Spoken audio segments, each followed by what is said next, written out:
randomizer variable that gets picked when it's hit animation. So I've been doing animation, and here is one bird. This program is Flip a Clip. That's just a frame, so when I export it, I'll know what frame goes in what order. So that's the first animation, or one of them. Here's another animation.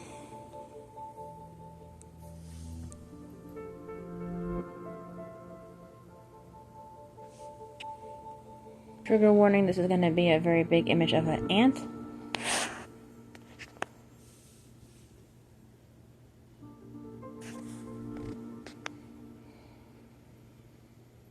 A little caterpillar.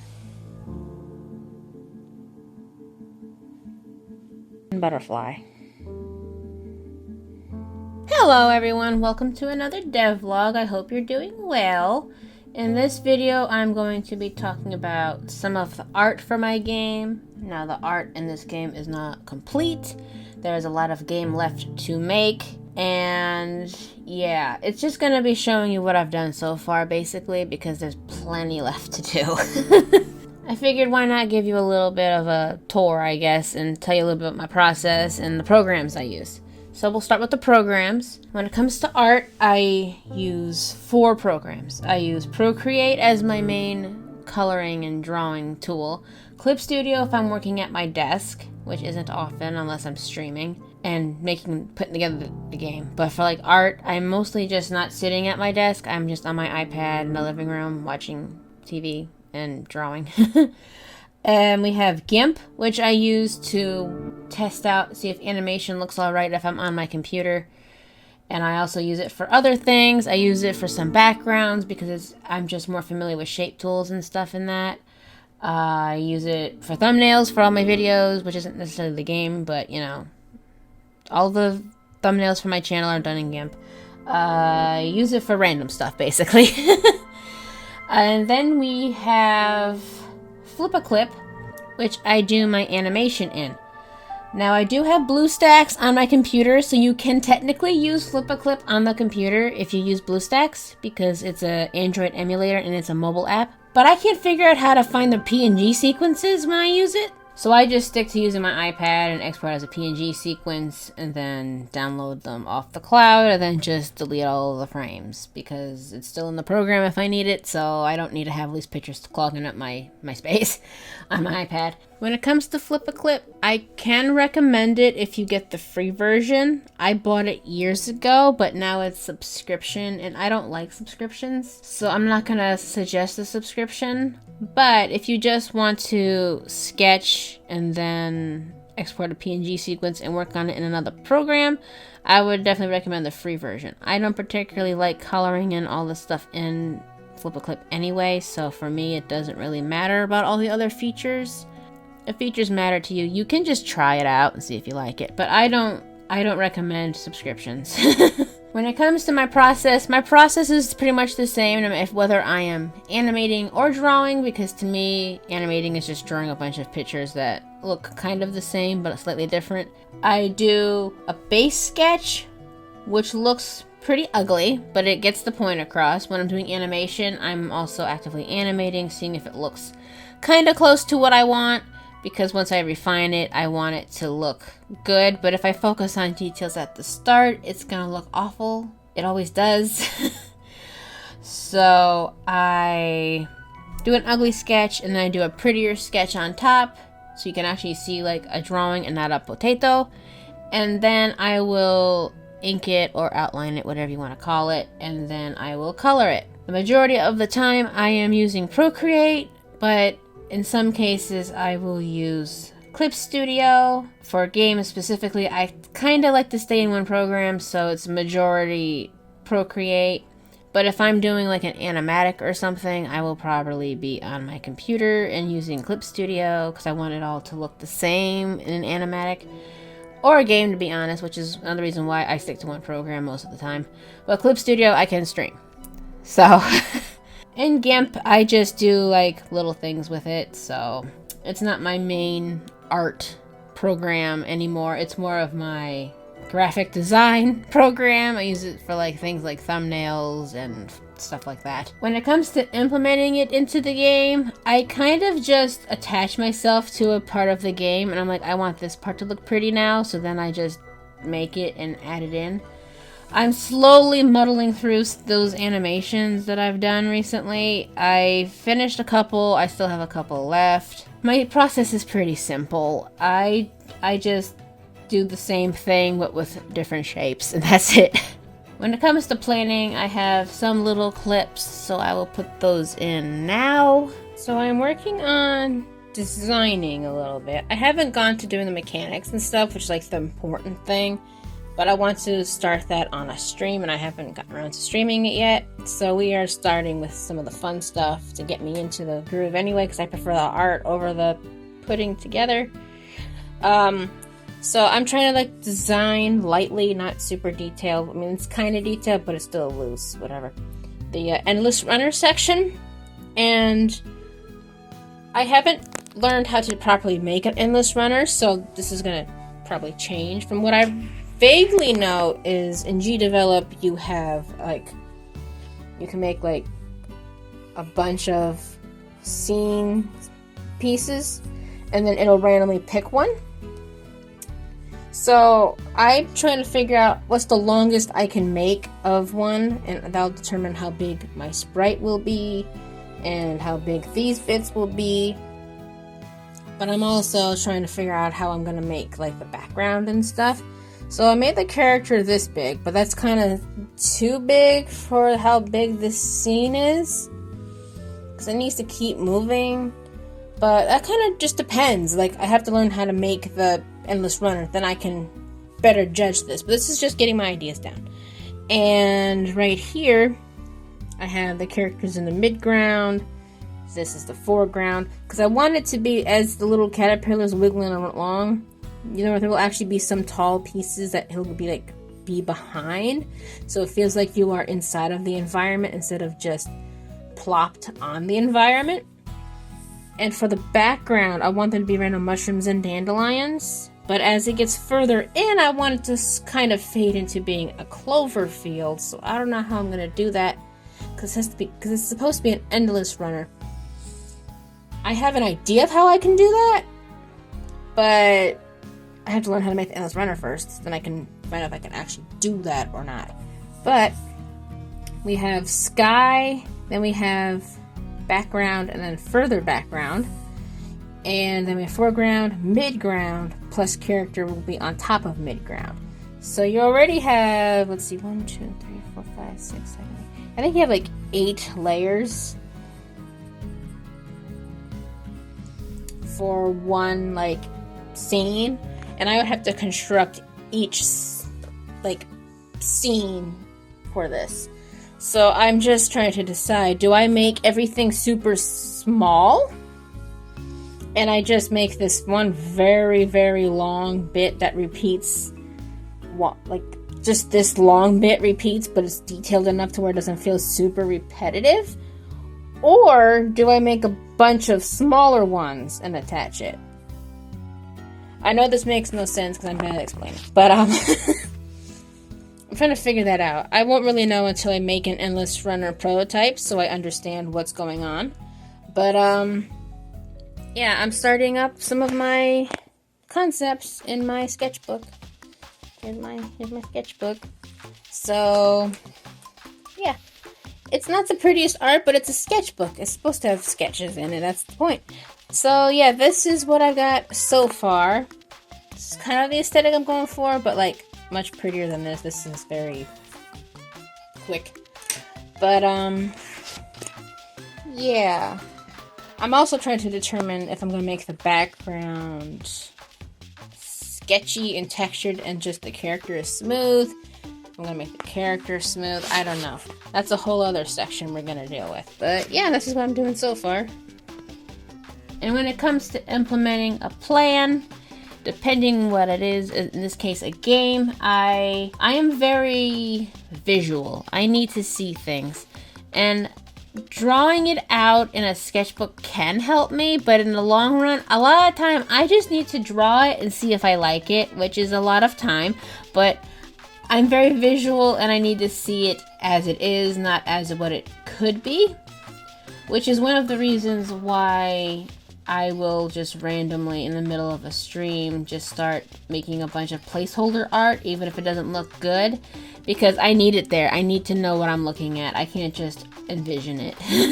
But I would say my art style for this game is a little more complicated than the previous one, which is to my joy and detriment. I love the art style.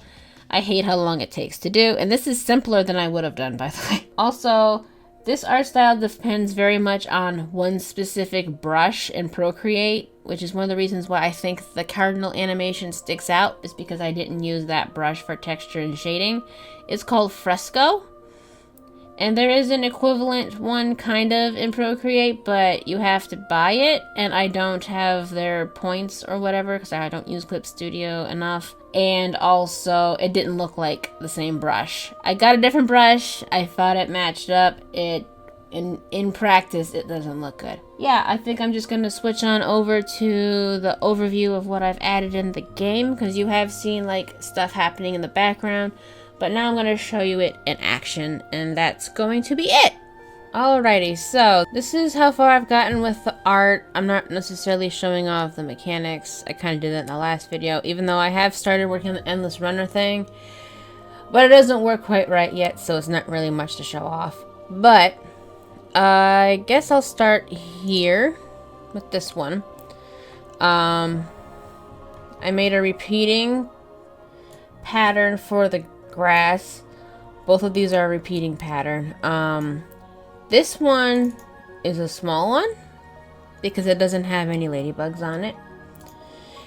And this one in the front is a long one because I had ladybugs, but I didn't want it to be like a ladybug pointing in the same direction like every couple seconds. So I have it so that way it can also have it pointing this way. So it's like adding a little bit of life to it, but it's not just, you know, this and then this. And it looks a little less looped. It still looks looped, but not as bad. We have the butterfly animation, which... there you go. Did this in Procreate and Flip a Clip. All of this was done in Procreate. I extended the tile for this grass here with the ladybug in GIMP. Also, a little tip, if you're going to be doing repeating patterns like this and you want them to not look jarring, I use the symmetry tool in Procreate and I went on the edge to make a blade of grass. And as you can see, this blade of grass is the repeat point, but it doesn't look like a piece of grass getting cut off or anything. So if you're going to do something like that, if you have a symmetry tool, make the edge, if it's like a blade of grass or something, kind of connect organically, and then just turn off the symmetry tool and draw the rest of your grass in the middle. That's what I did. Also, the texture is done with the Fresco brush in Procreate. I cannot find a brush equivalent in Clipstudio. I found a Fresco brush, but I can't buy it or get it because I don't have Clipstudio points or whatever it is, and it doesn't look right anyway. The background was done in GIMP. It was very quickly made. I made it maybe like 5 minutes, not even. The font was done in Procreate and using external website. We can see what we got so far with this. This was also done in Procreate along with this and this. Ignore this. I'm trying to get something to work and it's not working yet. But all of this art was done in Procreate. Except for the background, which I made in GIMP. And the animation before I colored and inked it, all that for the butterfly was done in Flip a Clip. And this was also done in Procreate, the font.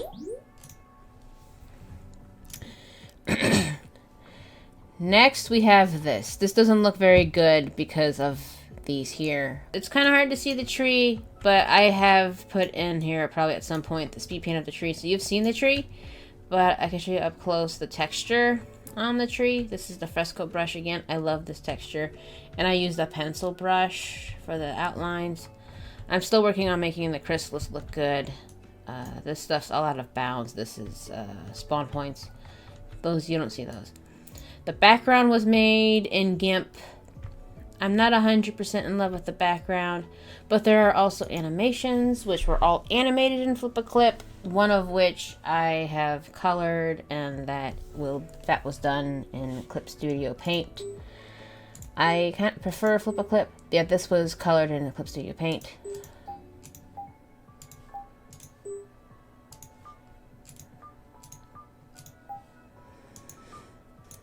So all these animations, like I said, were Flip-a-Clip, and the coloring was done in Clipstudio. I am not the biggest fan of,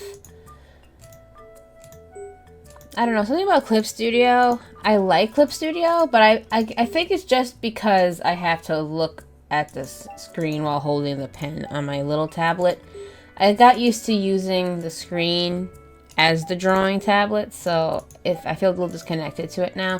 Clipstudio is a great program. I highly recommend it. I just have a hard time focusing on it.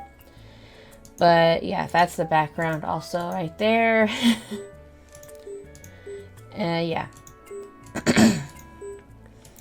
So that is this.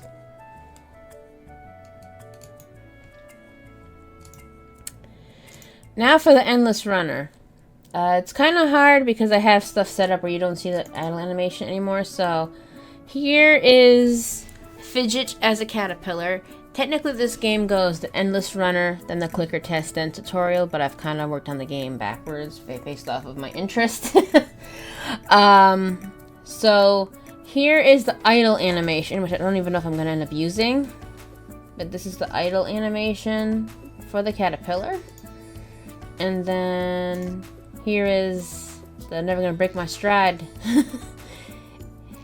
animation. I need to make another one for jumping because of some problems I've run into with the endless runner bit. We'll see how that goes. But those are the animations. Nothing really new as far as art was put in here because I'm reusing this for now. And I just made this really quick. And also the obstacles I made super quick, but